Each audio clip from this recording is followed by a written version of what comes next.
Dnes vám predstavíme moderný rodinný dom v Gajaroch, ktorý zaujme nielen svojím stavom, ale aj technológiami a nízkymi mesačnými nákladmi.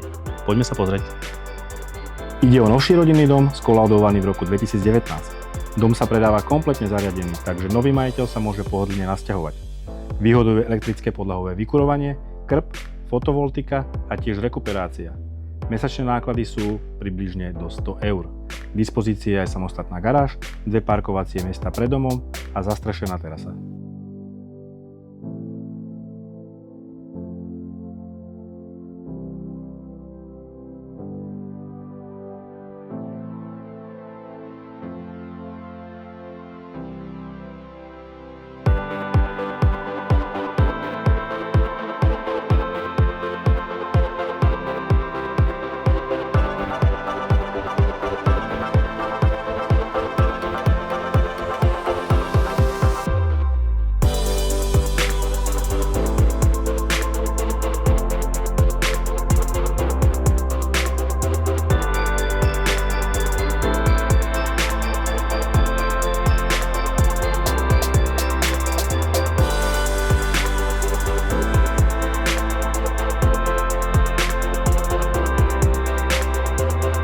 Ak vás tento dom zaujal, zavolajte mi a rád vás s ním osobne prevediem.